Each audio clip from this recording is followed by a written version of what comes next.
lukanya itu harus diotopsi.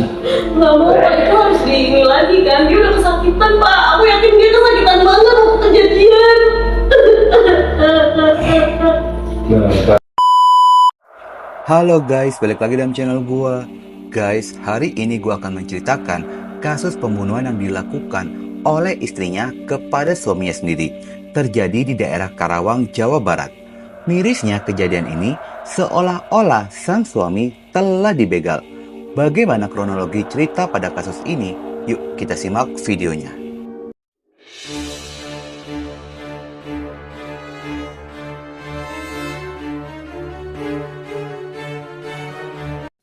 Kasus ini bermula dari pasangan suami istri bernama Arif Sriono berusia 32 tahun dan istrinya Ozi Klaranita Nandar Tiar berusia 32 tahun. Pasangan ini telah menikah sejak tahun 2014. Dari pernikahannya itu, mereka telah dikaruniai seorang anak laki-laki yang masih berusia di bawah umur. Pada saat ini, Arif dan istrinya tinggal di perumahan Gria Budiman Asri, Desa Cibalongsari, Kecamatan Kelari, Kabupaten Karawang, Jawa Barat. Demi menafkahi keluarganya, Arif bekerja sebagai seorang karyawan di pabrik Toyota daerah Karawang. Sementara sang istri bekerja sebagai karyawan di Gria Raras Salon. Pernikahan yang telah berjalan selama 9 tahun, menurut penilaian tetangga sekitaran, jika rumah tangga mereka terlihat harmonis dan berjalan baik-baik saja. Hal itu dikarenakan sang suami dikenal sebagai sosok kepala rumah tangga yang pekerja keras, bertanggung jawab terhadap keluarga, selalu menunaikan ibadah berjamaah di masjid, dan sering mengikuti acara pengajian di lingkungan sekitaran. Sementara sang istri dikenal pendiam, sangat hobi olahraga bela diri, dan naik gunung bersama dengan teman-temannya.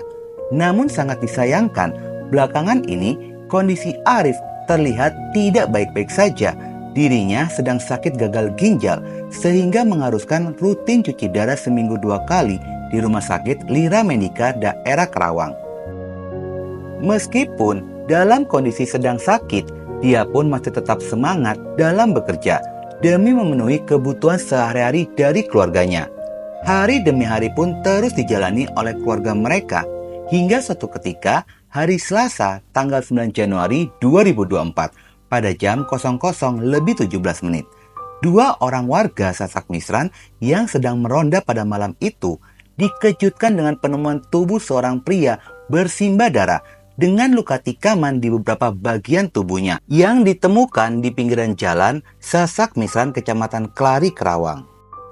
Kedua warga itu sebelumnya sempat melihat ada 2 orang sedang mendorong motor Yamaha Vision menggunakan sepeda motor Honda Beat dengan pakaian tertutup dekat lokasi tersebut. Mereka pun langsung melaporkan temuan ini kepada pihak kepolisian. Dan setibanya polisi di lokasi, korban pria itu masih mengenakan helm dan jaket di tempat kejadian. Kemudian polisi pun langsung melakukan evakuasi ke tubuh korban, membawanya menuju rumah sakit terdekat. Dari hasil keterangan saksi dan barang bukti yang ditemukan polisi, polisi pun dapat menyimpulkan jika pria ini kemungkinan besar adalah korban begal. Pihak kepolisian melakukan identifikasi guna mengetahui identitas dari pria tersebut. Akhirnya polisi berhasil mengungkap identitasnya, yang diketahui pria yang ditemukan tersebut bernama Arif Sriono. Polisi langsung memanggil pihak keluarga untuk dimintai keterangan lebih lanjut. Polisi juga meminta izin kepada pihak keluarga untuk melakukan otopsi tubuh Arif agar lebih mudah melakukan penyelidikan pada kasus ini. Namun tawaran tersebut justru ditolak oleh sang istri. Bahkan Ozi pun sampai menangis dan memohon kepada polisi agar tidak melakukan otopsi kepada suaminya, lantaran dia tidak ingin sang suami merasakan sakit lagi. Meskipun polisi telah berusaha membujuknya, namun Ozi mengatakan, "Jangan Pak, dia pasti udah kesakitan. Dia juga pasti kesakitan pas kejadian.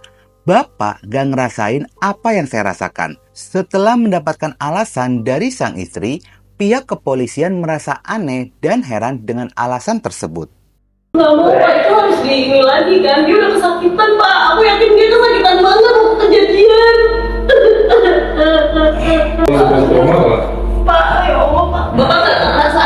yang Iya. saya rasain, Bapak Iya. nggak rasain. Makanya kami mau dibantu, Bu. Makanya kami mau dibantu kan.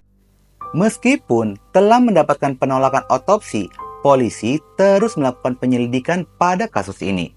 Polisi menelusuri dan menemukan 27 rekaman CCTV sepanjang jalan, serta memeriksa 17 orang saksi dan memeriksa ponsel milik korban Arif. Dari hasil pemeriksaan ponsel tersebut, ditemukan adanya beberapa percakapan dengan sang istri, di mana istrinya sempat mengancam akan membunuh suaminya lantaran masalah harta warisan. Dari temuan pesan tersebut, membuat pihak kepolisian pun merasa curiga jika kasus ini bukanlah kasus begal, melainkan pembunuhan berencana.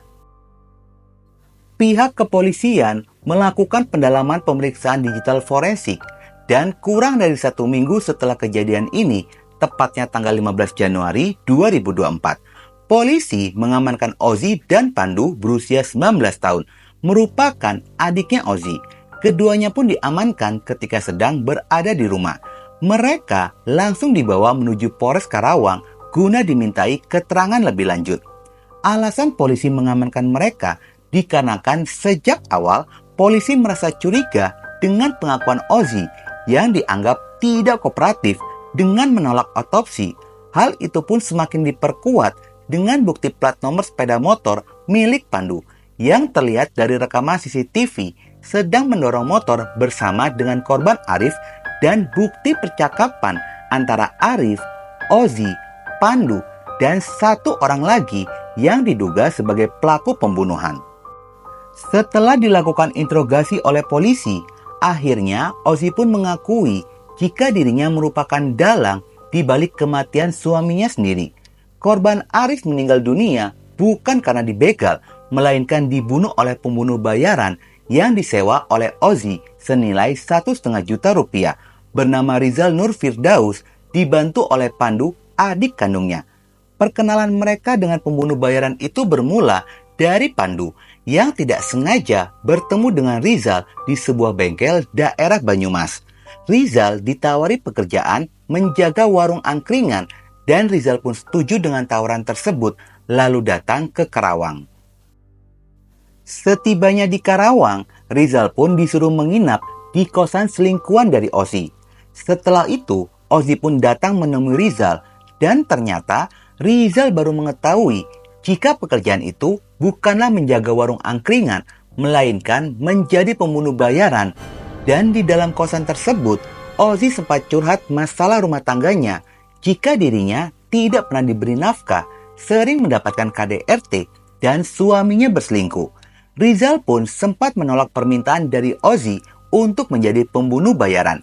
Namun dikarenakan makan, miras, dan obat-obatan terlarang selalu disuplai oleh Ozi, akhirnya Rizal pun luluh, terlebih akan diberikan uang 1,5 juta plus motor milik korban. Setelah mendapatkan informasi tersebut, polisi langsung bergegas melacak keberadaan dari eksekutor pembunuhan ini. Tidak butuh waktu yang lama, polisi berhasil mengamankan Rizal di tempat persembunyiannya yang berlokasi di daerah Banyumas, Jawa Tengah. Saat dalam proses penangkapan, Rizal berusaha melarikan diri sehingga polisi terpaksa memberikan hadiah timah panas pada kakinya. Setelah tertangkap, pelaku Rizal ini mengakui selalu dihantui rasa bersalah dan sempat berniat untuk menyerahkan diri kepada pihak kepolisian. Namun hal itu pun urung dilakukan dikarenakan dirinya merasa malu kepada keluarganya jika perbuatannya itu berhasil terungkap. Dengan sejumlah barang bukti yang diamankan oleh polisi, yaitu helm, ponsel, sandal, pakaian, hingga sepeda motor milik korban. Namun senjata tajam yang digunakan oleh pelaku pada saat itu sudah dibuang ke Sungai Serayu. Selain itu, di dalam interogasi, Ozi pun mengaku telah memiliki perjanjian pranikah yang berisi pembagian harta ketika keduanya berpisah. Namun jika mereka bercerai, maka harta tersebut tidak bisa dibagi dua dan sepenuhnya miliknya korban Arif. Sementara jika Arif meninggal dunia, maka harta tersebut bisa menjadi warisan untuk istrinya. Dengan perjanjian tersebut itulah membuat Ozi menghalalkan segala cara agar bisa menguasai harta tersebut untuk hidup bersama dengan selingkuhannya. Ozzy pun menjelaskan jika aksi pembunuhan berencana ini sudah disusun sejak tanggal 29 Desember 2023 yang lalu di sebuah kamar kos. Awalnya mereka berniat untuk meracuni makanan suaminya, namun hal tersebut sangat beresiko tinggi ketahuan. Sejak dari kedatangan Rizal, rencana itu pun berubah yang seolah-olah Arif telah dibegal oleh orang tidak dikenal. Demi melancarkan aksi kejahatannya tersebut, mereka pun telah melakukan 4 kali pertemuan di dalam kosan untuk membahas skenario pembunuhan agar lebih matang. Sebenarnya, rencana pembunuhan itu pun sempat diketahui oleh selingkuhan Ozzy. Selingkuhannya sempat menyarankan agar rencana pembunuhan itu dibatalkan dikarenakan berkaitan dengan hukum. Namun, Ozzy tidak peduli dan terus merencanakan pembunuhan tersebut. Hingga pada tanggal 9 Januari 2024, Pandu berpura-pura meminta tolong kepada Arif untuk menjemputnya di Jalan Sasak Muara dikarenakan sepeda motornya mogok.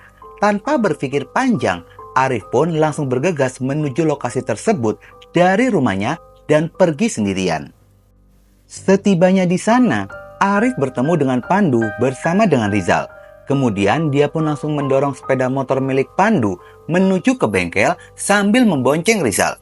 Namun setibanya di pertengahan jalan, tiba-tiba Pandu menepikan motornya dan diam-diam Rizal pun mengeluarkan celurit dari balik jaketnya, langsung melayangkan beberapa kali pada bagian leher Arif hingga membuatnya terjatuh dari motor. Arif sempat melindungi dirinya menggunakan tangan, namun Pandu juga ikut melayangkan celurit yang telah dia bawa disimpan di motornya. Pandu menyerang Arif pada bagian dada dan perutnya, hingga membuat Arif pun kehilangan nyawa dan bersimbah darah. Rizal dan Pandu langsung bergegas melarikan diri dengan membawa motor milik Arif, sementara tubuh Arif sengaja dibiarkan di lokasi kejadian agar seolah-olah menjadi korban begal. Hingga akhirnya kasus ini pun berhasil diungkap oleh pihak kepolisian. Setelah kejadian ini, ayah dari korban yang bernama Mulyono meminta agar polisi menghukum para pelaku dengan hukuman mati. Selain itu, dirinya pun membantah alasan dari istri korban yang mengatakan jika Arif tidak pernah memberikan nafkah kepadanya. Mulyono sangat yakin jika Arif ini merupakan sosok pekerja keras yang sangat mementingkan keluarganya. Ada penyesalan bu? Nyesel pasti Pak. Salah? Iya, pelan. Jangan dipegang. Mundur. Pasti saya bakal Mundur nanti bentar. dan ini hasil hukumannya dan saya juga nggak pikirin nanti. Apakah menyesal teh? Hadirnya teh? Kenapa kita kayak gitu teh? Tidak buat kayak gitu. Suaminya selingkuh lagi tuh. Senang Pak. Dia yang selingkuh. Hingga kini, korban Arif Sriono telah dikembalikan oleh pihak rumah sakit dan telah dikebumikan oleh pihak keluarga. Atas perbuatannya itu, ketiga pelaku dijerat dengan pasal berlapis, salah satunya pasal 340 KUHP tentang pembunuhan berencana dengan ancaman hukuman pidana mati.